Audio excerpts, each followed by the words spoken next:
जाऊन मेला, हे सगळे दुःख भोगायचे आहेत. ह्या सगळ्या 4 खाण्यामध्ये हे कितीला भोगायचं आहे? हे कितीला भोगायचं आहे? 84 लक्ष म्हणजे लाख, 1,84,ची एरझार आपण पदांमधून, विनंतीमधून, धाव्यामधून, आरजीमधून अनेक वेळा वाचतो, ऐकतो, पण विचार करत नाही. म्हणून नामस्मरण जास्तीत जास्त करायचं. प्रपंच सोडू नका. महाराज म्हणतात प्रपंच सोडायचा नाही. नक्कीच तुम्हाला मोक्ष मिळाल्याशिवाय राहणार नाही. पण मोक्ष केव्हा मिळेल? दुसऱ्या चरणातून ऐकूया.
वत्स जैसे धेनुसी पाडस हरणीसी.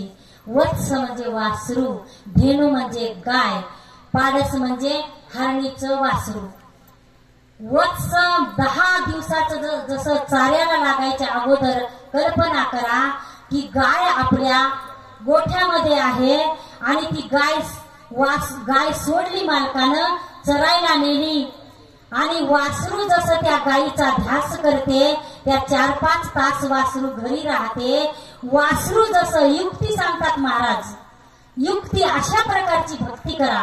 तुम्हाला मी युक्ती सांगतो, आयडिया सांगतो, त्या आयडियानुसार तुम्ही भक्ती करा. तुमच्या जड जीवाचा उद्धार झाल्याशिवाय राहणार नाही. जसं वासरू आपल्या आईचा ध्यास करतो, 10-11 वाजता गाय जर सोडली, एखादा मालक दयाळू असतो, एखादा मालक गाय सोडताना नवीन गाय इली बा आणि त्या वासराला जाता जाता गायीला सोडता सोडता पाजू द्या म्हणतो. एखादा तसाच गाय सोडतो आणि वासरू जसा ध्यास करतो तसा आपण आनंद मालकाच्या, दत्त मालकाच्या नामाचा जर ध्यास केला तर नक्कीच तुम्हाला मुक्ती मिळणार आहे.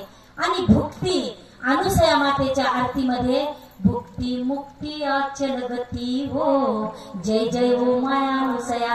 भक्ती मुक्ती नाही, भक्ती शब्द नाही आहे तो. भुक्ती म्हणजे तुम्हाला जे भोग भोगायला तुम्ही मागता, मला अमुक दे, तमुक दे, शेत दे, शेजारचं विकाय निघालंय, स्लॅबचं घर दे, नोकरी दे मुलाला, सुनबाई चांगली, हे जे भुक्त्या म्हणजे हे जे भोग मागतो ते तुम्हाला न मागता मिळतील. पण तुम्ही प्रामाणिकपणे भक्ती करा. भक्ती मुक्ती हे दोन्ही गोष्टी मिळतील, पण तुमची भक्ती तशी पाहिजे. न गाढा मांडता भगवंताची भक्ती करायला पाहिजे. म्हणून वत्स जैसे धेनुसी पाडस हरणीसी. त्या गायीच्या वासराला असं वाटते का की नाही माझी आई जी आहे ती आज येते की नाही, माझ्या आईला म्हणजे गाईला कोणीतरी तिकडेच बांधून ठेवते, कोणीतरी तिकडेच नेते का चोरून, असं वाटतंय का? अविश्वास आहे का त्या वासराचा गाईवर? नाही, त्याला वाटते माझी आई येतेच आणि मला पाना पाजतेच आणि मी तृप्त होतोच माझ्या आईची आणि माझी भेट नक्कीच होते. तसाच आपला भक्तीमध्ये विश्वास पाहिजे. नाही मला दत्त मालक भेटतील, ज्या ज्या देवाची आपण भक्ती करतो तो जे आवडीचा देव, कोणताही देव असो, देवाचा द्वेष करायचा नाही. आणि कोणत्याही संप्रदायाला हात जोडून विनंती आहे, नाव बोट ठेवायचे नाही. नाव बोट, आपण 2 पुस्तकं 2 शास्त्र वाचतो आणि आमचं ज्ञान जास्त म्हणून नाव बोट ठेवू नये. ते अधिकारी आहेत देव, देव फार मोठे आहेत, ते पद त्यांचं अधिकार सगळ्यावर आपण कोणीच नाहीत, आपण एक भक्त आहोत आणि 4 ग्रंथ वाचतो म्हणून हे खालचा देव ते त्याच्याहून खालचा देव नाव मोठं ठेवू नका. तुम्हाला एकाच करायचंय नक्की करा, पण दुसऱ्याला नाव ठेवू नका. तुम्ही वरच्या पदाला जाशील त्याच्या खालच्या खुर्चीवर ते बसतील.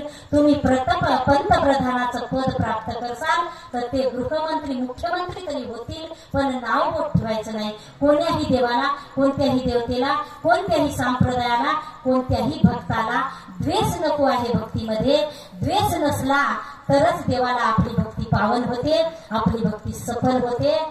असो वत्स वासराचा जसा विश्वास आहे आपला तसा पाहिजे. आणि जसं पाडस, हरणीचं पाडस म्हणजे हरणीचं पिलू एखादी जंगलामध्ये जाळी असते, फार भयंकर मोठं जंगल आहे, फार भयंकर मोठा वन आहे आणि त्यामध्ये जरासं कोरडं केलंय आणि हरणी विली त्याच्यामध्ये. हरणी विली आणि हरणीला वासरू झाले, पाडस झाले. पाडस म्हणतात हरणीच्या पिल्ल्याला. जसं शेळीच्या पिल्ल्याला पाठ म्हणते, बकर म्हणतो आपण, तसंच हरणीच्या पिल्ल्याला पाडस म्हणतात. वत्स जैसे धेनुसी पाडस हरणीशी.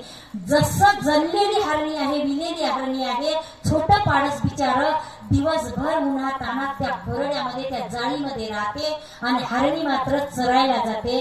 तर त्या पाडसानं जसं हरणी येईपर्यंत त्याचा ध्यास करावा. हरणीचा 1 मिनिटही जात नाही खाली. ते पाडस एवढा त्याच्या आईची वाट बघतो, एवढा त्याचा ध्यास करतो. तसा ध्यास भक्ताला भगवंताचा पाहिजे. 1 सेकंद खाली जाऊ नये. आपला अर्धा तास आणि 1 तास तर जाऊ द्या, 1 मिनिट खाली जाऊ नये. आपल्या जीवालाच आपण विचारावं, हे भगवंता मी तुझा आठव भुललो. आपण म्हणतो ना आठव करा. आठव कोणाचा करावं लागतंय? ज्याला आपण विसरतो त्याचा आठव करावं लागतंय. आपल्या जीवाला आठव करायचं काम पडू नाही. साधू संत महंत जे होऊन गेले त्यांना देवाला आठव करायचं कामच पडलं नाही. देव त्याच्या हृदयामध्ये येऊनच बसलेला आहे. जसं अनुसया मातेला भगवंताचा आठव करायचं काम पडलं नाही. पहिले खूप अनुसया मातेने 7 सहस्त्र, सहस्त्र म्हणजे 1000, 60,000 वर्षे भक्ती केली आणि निर्गुण होता. निर्गुण म्हणजे गुण नाही, निराकार म्हणजे त्याचा आकारच नाही, त्याची सीमाच नाही. केवढा आकार आहे, केवढी उंची आहे, केवढं वजन आहे, किती उंच आहे तो निर्गुण निराकार. निराधार म्हणजे उभा कशावर आहे, कशाचा आधार घेतला आहे, विटीवर उभा आहे का, हंसावर उभा बसलेला आहे का, नंदीवर बसलेला आहे का, त्याला आधार नाही. ते स्वयं आहे. स्वयं ऋषी म्हटलंय दत्त मालकाला. तो स्वयं आहे, त्याला कोणा